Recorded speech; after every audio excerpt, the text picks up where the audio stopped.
En primer lugar, muchas gracias a la sección por invitarme a participar en esta controversia que se titula «Si hay suficiente evidencia como para considerar un cierre de orejuela en pacientes con fibrilación auricular sin contraindicación para la anticoagulación».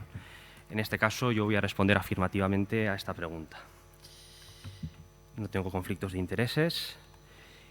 En primer lugar, recordar que el tratamiento clásico y todavía el más habitual en nuestro medio para prevenir lesiones pacientes con fibrilación auricular no valvular es los antivitamina K, el Sintrom, la warfarina, que son fármacos eficaces, son fármacos que plantean problemas como la necesidad de monitorización frecuente, ajuste de dosis, interacciones con alimentos y otros medicamentos, el riesgo de sangrado y la baja adherencia al tratamiento. Si bien es verdad que la aparición de los nuevos anticoagulantes han solucionado en gran medida los dos primeros problemas, el riesgo de sangrado sigue existiendo y el problema de la adherencia al tratamiento es un problema que tampoco está resuelto. Aquí vemos los resultados de los principales ensayos randomizados de los nuevos anticoagulantes versus warfarina.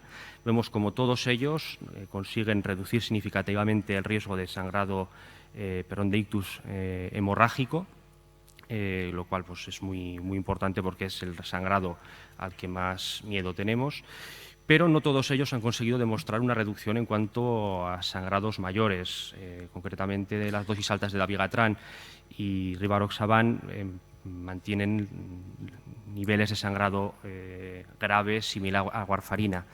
Y hay tres anticoagulantes, dabigatran a dosis altas, doxaban a dosis altas y rivaroxaban, que incluso aumentan el riesgo de algunos sangrados concretos, como pueden ser el riesgo de sangrado gastrointestinal, que es uno de los sangrados más frecuentes. Otro de los problemas de los anticoagulantes es la adherencia al tratamiento. Vemos que incluso dentro de los ensayos clínicos la tasa de discontinuación del tratamiento es relativamente alta, oscila entre el 10 y el 25%. Y a diferencia de los pacientes que toman warfarina, los cuales podemos saber si están anticoagulados o no lo están, determinando el INR, en estos pacientes es difícil saber si cumplen el tratamiento o no con los medios clásicos de análisis. Pero además es que la baja adherencia tiene implicaciones clínicas. Los pacientes que no cumplen con el tratamiento tienen más eventos cardiovasculares. En este estudio realizado en Alemania, en lo cual se obtuvieron datos de 7.200 pacientes anticoagulados con warfarina 5.100, 1.300 con rivaroxaban y 820 con dabigatran, se vio que había una tasa de discontinuación del tratamiento especialmente alta. A los 180 días eran del 66% para rivaroxaban, del 60% para dabigatran y del 58% para antivitamina K. Si miramos al año, a los 360 días, la tasa de discontinuación era todavía mayor. Y como comentaba antes, esta discontinuación del tratamiento se asocia a mayor riesgo de ictus. En este estudio vemos cómo aquellos pacientes que discontinúan el tratamiento anticoagulante más de 6 meses, en este estudio lo que estamos viendo es el riesgo de ictus en función de la discontinuación del tratamiento clasificado por la escala CHADS-VASc. Para pacientes con un CHADS-VASc de 0, aquellos pacientes que suspendían el tratamiento no tenían, como es lógico, un mayor riesgo de sufrir ictus. Sin embargo, aquellos pacientes con un CHADS-VASc de 2 o de 3, cuando suspendían el tratamiento más de 3 meses, el riesgo de ictus aumentaba significativamente, y cuando lo suspendían aquellos con un CHADS-VASc de más de 4, cuando lo suspendían más de un mes, el riesgo aumentaba significativamente. Por tanto, si vemos que los anticoagulantes tienen una serie de problemas que no están del todo resueltos, es interesante el intentar encontrar alternativas terapéuticas a los anticoagulantes. Si tenemos en cuenta que el 90% de los trombos en los pacientes con fibrilación auricular no valvular tienen su origen en la orejuela izquierda, el cierre percutáneo parece una alternativa atractiva para tratar a estos pacientes. Para poder probar esta hipótesis se diseñó el estudio PROTECT-EF. Es un estudio prospectivo randomizado que incluyó pacientes entre 2005 y 2008 con fibrilación auricular no valvular y un riesgo embólico CHADS de 1 o mayor. Es importante señalar que eran todos pacientes que no presentaban contraindicación ninguna para la anticoagulación oral. Los criterios de exclusión fueron que tuviesen otra indicación para la anticoagulación oral distinta a la FA, la presencia de trombos en aurícula izquierda, un foramen oval permeable con aneurisma del septo, fracción de eyección por debajo del 30 o enfermedad vascular aórtica carotidia significativa. Si los pacientes eran randomizados 2:1 al grupo Watchman, 2 pacientes para el grupo cierre de orejuela con dispositivo Watchman, un paciente anticoagulación oral con warfarina para INR entre 2 y 3.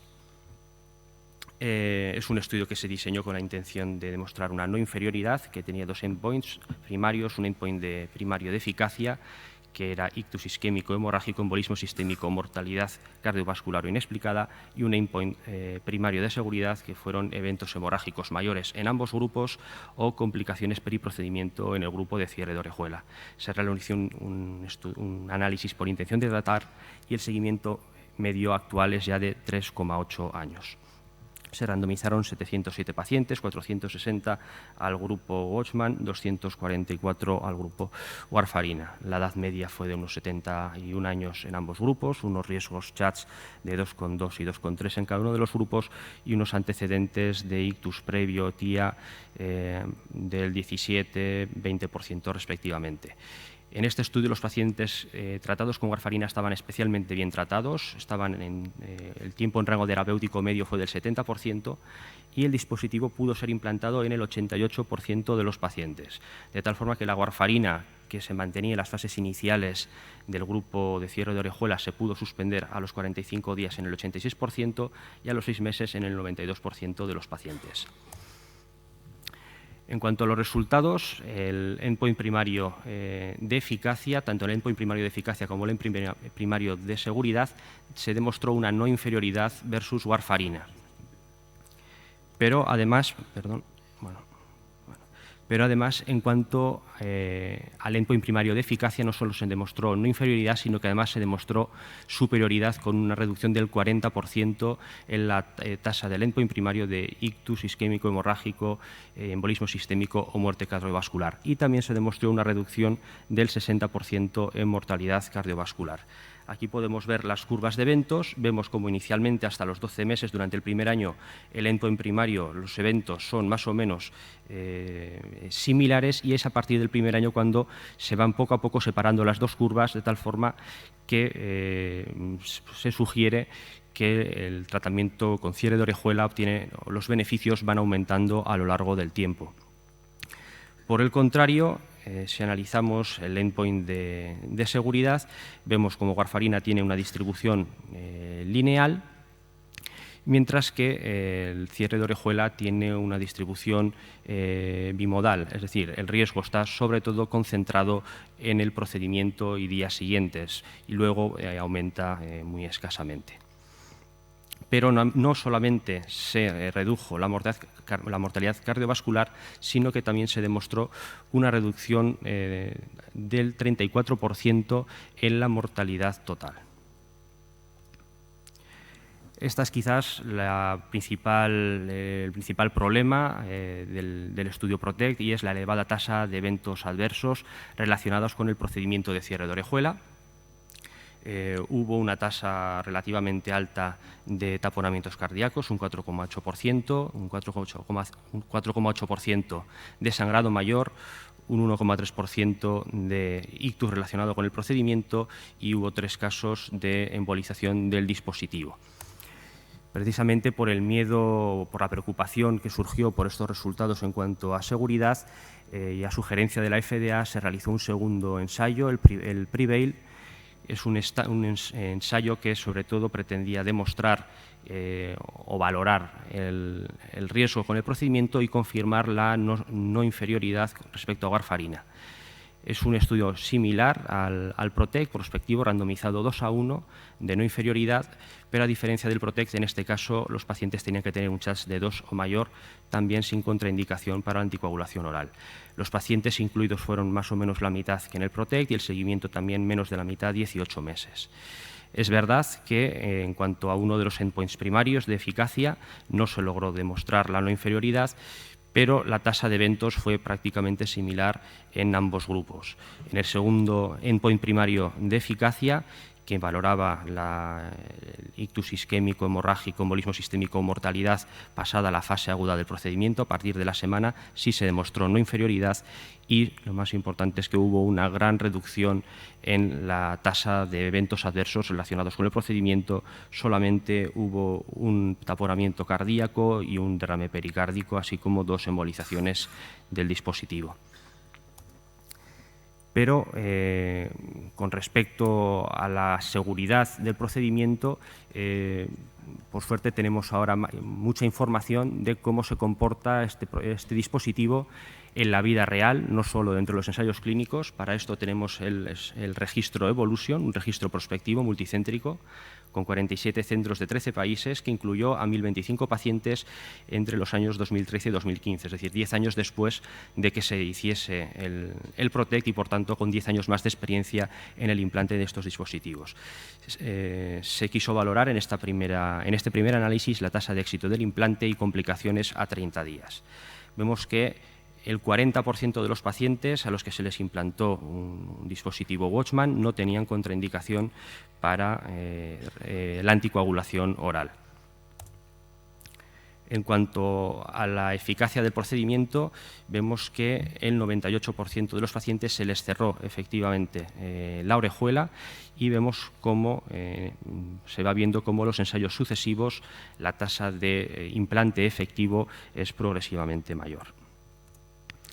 Y por último, respecto a las complicaciones, podemos ver cómo existe una reducción muy significativa del PROTECT con un 8,7% de complicaciones mayores, al Evolution un 2,7%. En este caso solamente hubo 2 taponados y 5 derrames pericárdicos.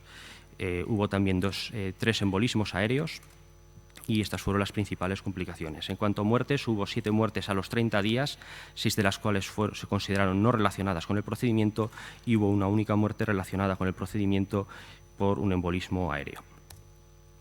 En cuanto a la comparación con los NACOS, por desgracia, a día de hoy todavía no tenemos ningún estudio que realice una comparación directa entre ellos. Todo lo que hay son comparaciones indirectas. Una de ellas es este metaanálisis que compara indirectamente los NACOS con el Watchman, basándose en el PREVAIL y en el PROTECT-EF. Concluye que no parece haber diferencias entre ambos tratamientos, aunque sí que parece haber una mayor tendencia al ictus isquémico en el dispositivo Watchman y una mayor tendencia al ictus hemorrágico en los pacientes tratados con NACOS. Este otro estudio, que compara también mediante un metaanálisis ambos tipos de tratamientos, concluye que parece haber una superioridad de los nuevos anticoagulantes respecto al cierre percutáneo de la orejuela, pero solamente tiene en cuenta los resultados del PROTECT-EF a 2 años y no a 4, cuando sabemos que es un tratamiento que los resultados van mejorando con los años, el beneficio va mejorando con los años. Por último, una preocupación que pueda haber con respecto al cierre de la orejuela es el tema del coste. Indudablemente es un dispositivo y el procedimiento pues tienen sus costes y este estudio pretende comparar los costes de este tratamiento con la warfarina y con los nuevos anticoagulantes. Comparando, está basado en los resultados del PROTECT-EF. Vemos como inicialmente al primer año el precio ronda los $20.000, mucho más que el precio de tratar con warfarina o con NACOS, pero ya a los 5 años el coste del Watchman iguala al coste de los NACOS y a los 10 años igualaría el coste de la warfarina. Y en cuanto a coste-eficacia, vemos que el cierre de la orejuela sería coste eficaz con respecto a warfarina a los 7 años y coste eficaz respecto a los NACOS a los 5 años. Pablo, estos resultados de coste... Un minuto, Pablo, cuando puedas, un minuto. Estos resultados de coste-eficacia también se han confirmado o muestran resultados parecidos en este ensayo, en este estudio realizado por 2 centros británicos, en los cuales no se basan en el PROTECT-EF, sino que se basan en los datos de su propio registro, con 110 pacientes y un seguimiento medio de 24 meses, en los cuales una vez más se confirma que la tasa de éxito del implante es alta y que la tasa de complicaciones son bajas. En este estudio también se ve, esta sería la línea de coste estimada para el Watchman en función de sus datos, estas líneas de aquí serían los diferentes NACOs. Vemos como la mayoría de los el Watchman sería coste eficaz frente a la mayoría de los NACOs alrededor de los 5 años y de la warfarina para los 8 o 9 años. Y, por último, recordar, como os ha comentado antes, que el año pasado el Watchman recibió la aprobación de la FDA precisamente en aquel grupo de pacientes en los que hay ensayos clínicos aleatorizados que demuestran su eficacia, que son aquellos pacientes que no tienen contraindicación para la warfarina. Así que, por último, y para concluir, podemos decir que en pacientes con fibrilación auricular no valvular y sin contraindicación para la anticoagulación oral, una estrategia basada en cierre percutáneo de la orejuela izquierda y aspirina es una alternativa terapéutica al menos igual de eficaz que la warfarina, que la elevada tasa de complicaciones observada inicialmente se ha reducido significativamente con la experiencia, que es un procedimiento que limita el riesgo de sangrado inherente al tratamiento anticoagulante y el riesgo de incumplimiento terapéutico, y que a día de hoy no disponemos de evidencia que permita comparar directamente el cierre percutáneo de la orejuela con los nuevos anticoagulantes. Muchas gracias. Pablo, muchísimas gracias. Si quieres, te sientas, y ahora contamos con la opinión del doctor González Juanatey, que me temo que va a ser en contra. Entonces, vamos a dejar la discusión para el final, si os parece, como hemos hecho antes. Y José Ramón, cuando quieras. Bueno, buenas tardes. En primer lugar, agradecer a las dos secciones de electrofisiología y estimulación por la invitación a estar aquí. Para mí es un placer estar de nuevo en Bilbao, hace poco que habíamos estado. Bien, mi posición en pacientes, aunque me ha gustado mucho la posición de mi colega que defendía antes, y bueno, me hubiera gustado participar en el debate, pero como ahora ya nadie me va a impedir participar en el debate, lo voy a hacer, ¿no? Bueno, en la era de los nuevos anticoagulantes no es que sean la mejor opción, es que con mucho son la mejor opción. Vamos a ver por qué. Estos son mis conflictos de interés, que sí existen en esta presentación. De entrada, con mucho son la mejor opción porque los nuevos anticoagulantes o los anticoagulantes directos son clase 1, nivel de evidencia A, en todas las guías de prevención del ictus en la fibrilación auricular. Podríamos acabar aquí la presentación. No hay ningún debate respecto a los pacientes que se pueden anticoagular. Es clase 1, nivel de evidencia A. ¿Por qué? Porque el cierre de la orejuela, y ya veremos qué dicen las nuevas guías de CA, que mucho me temo que dicen lo mismo que decían las del 12, van a decir exactamente lo mismo las del 16, es 2B, en el mejor de los casos, nivel de evidencia B. Por tanto, podríamos parar aquí un poco la controversia. No hay debate en los pacientes que se pueden anticoagular. Tal es así que no hay debate que el dispositivo más nuevo, la última tecnología en cierre de orejuela, el 4 de abril hubo que quitarlo del mercado porque era inesperado la cantidad de eventos embólicos que producía. De nuevo, es que no hay ningún debate, es decir, no hay ningún debate en este campo. Les recomiendo a los que defienden el cierre de orejuela y sobre todo a los que fabrican cierres de orejuela que por favor no pongan en peligro a los pacientes con nuevos dispositivos que además tienen un precio, o este pretendía tener un precio significativamente mayor que los previos, que ya tiene un precio considerable porque vale 5.000 euros en España el dispositivo. Pero bueno, podíamos parar aquí porque no creo que nadie pudiera decir que va a defender cierre de orejuela en pacientes que se pueden anticoagular, salvo que esté en el Polo Norte y no pueda tener acceso a la medicación, pero vamos a seguir un poco más, porque además me lo ha puesto bien mi contrincante. Antiagregantes, no. Dicumarínicos, sí, pero. Todo el mundo acepta que sí, pero. NOACs, nuevos anticoagulantes o anticoagulantes directos, sí, pero también tienen. Cierre de orejuela le he puesto ese sí, ya veremos si acaba con ese sí, pero por supuesto le he puesto ese pero. ¿Por qué? No hay dudas. Los ensayos clínicos con anticoagulantes directos frente a warfarina, en el metaanálisis mejor para mí, publicado hace ya algo más de un año en Lancet, dice que tienen un 20% menos de ictus y embolismo sistémico que warfarina y un 50% menos de hemorragia intracraneal, 50% menos que warfarina en hemorragia intracraneal y hasta un 30% menos en sangrado mayor que warfarina tomados en su conjunto, aunque es heterogéneo, pero tomados en su conjunto. Por tanto, bueno, si nos vamos a comparar con warfarina, y además es coste-eficaz. En España este fue el primer estudio que analizó la coste-eficacia de dabigatran, el primero, respecto a warfarina. Pero aún no acaba ahí. Es que resulta que en el mundo real los anticoagulantes directos se comportan mejor que en los ensayos clínicos, sobre todo en lo que a seguridad se refiere. Previenen más ictus en el beneficio clínico neto y sobre todo el beneficio clínico neto está porque son más seguros de lo que se observaba en el ensayo clínico. Esto es una cohorte, además, de muchos miles de pacientes que confirman en el mundo real los resultados del ensayo clínico. Y el cierre de la orejuela. En este contexto, el cierre de la orejuela. Ya hemos dicho antes que es ir 2B, B contra 1A. Ya hemos dicho que además resulta que la estrella tecnológica hay que quitarla del mercado el día 4 de abril porque se dedica a embolizar a un número insospechado de pacientes. ¿Qué más puede hacer? El PROTECT. Todo el mundo habla del PROTECT, pero yo quería traer esta diapositiva del PROTECT. En el PROTECT pretendieron meter a 5.000 pacientes. 5.000. Solo metieron a 700. ¿Y sabéis por qué solo metieron a 700? Porque 1.000 se negaron a participar en el ensayo clínico. Aunque está en una letra pequeña, porque tampoco quería yo hacer sangre demasiado de esto, pero es que 1.000 pacientes se niegan a participar.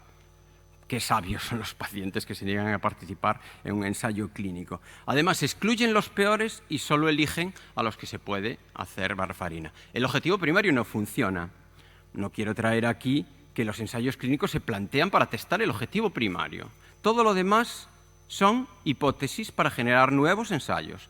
Todo el objetivo secundario. El objetivo primario es generador de hipótesis para nuevos ensayos. Pero los ensayos clínicos, y eso es algo que explicamos en las facultades de medicina a los alumnos, solo responden al objetivo primario. Y en ningún caso funcionó, no hubo diferencias significativas. Bueno, podríamos decir que fue no inferior a warfarina, que era el objetivo. Y además, si no tienes mucha experiencia, aunque después se igualen, sí, pero si no tienes mucha experiencia, al principio es que lo pagas tanto con complicaciones. Y claro, el doctor Nacho García Bolao, que me hubiera gustado intervenir, dijo que esto era el huevo de Colón, poner un Watchman o un Amplatz. No debe ser tan el huevo de Colón porque él acaba de publicar en Europeis hace 2 meses que de 30 pacientes 3 se les taponan. Bien, es cierto que hace tratamiento combinado de FA, pero 3 de 30 taponados no debe ser el huevo de Colón, ¿no? Y además, todos vuelven a referirse al Evolution que se acaba de publicar este mes de enero en el European Heart Journal. Sí, cuanto más pones, como en todo, mejor te va. Pero bueno, mejor te va. A 30 días el 8% tiene serious adverse event. Es decir, algo que pone en peligro la vida de la gente, porque eso es la definición que hacen en el Evolution. Los mejores centros que ponen muchos Watchman. Por tanto, 8% no está nada mal. Y además se vuelve a recurrir al PROTECT ya en abierto y a largo plazo, dicen que tal, pero sigue sin prevenir el evento isquémico. Oiga, de nuevo es el objetivo primario para el que está diseñado el estudio. No previene el evento isquémico, por tanto, y vuelve a hacerse un metaanálisis de los datos del Watchman, una especie de metaanálisis de todos los datos del Watchman que publica la revista de intervención de Cardiovascular Intervention del JACC. Y de nuevo, en el objetivo primario global, como veis aquí, después cuando se analiza y se hacen artificios, pero en el objetivo primario no es diferente a warfarina, no es mejor que warfarina. Y esto debo reconocer, no puedo decir alguna cosa que me hubiera gustado decir aquí, porque creo que no sería ético decirlo, respecto a este paper. Este paper se acaba de publicar en el European Heart Journal, para sorpresa de muchos. Como se ha dicho aquí ya, 1.000 pacientes con Watchman que se seleccionan en el mundo real, que no está claro por qué le ponen el Watchman, dicen que son no candidatos a anticoagulación a largo plazo, ponen 1.000 pacientes y si os fijáis, casi no tienen ictus, mucho menos que los de los ensayos clínicos con nuevos anticoagulantes y mucho menos que el PROTECT-AF, menos de la mitad. Y ya no digamos el sangrado, es que no le sangra a nadie. Si veis aquí, esto es esos 2 hospitales, no le sangra a nadie. Es decir, le sangran menos que los que no tienen ningún tipo de tratamiento. Es una cosa sorprendente. Y bueno, ya le sangra hasta 6 veces menos que en el PROTECT. No tienen ictus y no sangran. Pero nadie va a ver una cosa que yo no entiendo cómo aceptan este paper.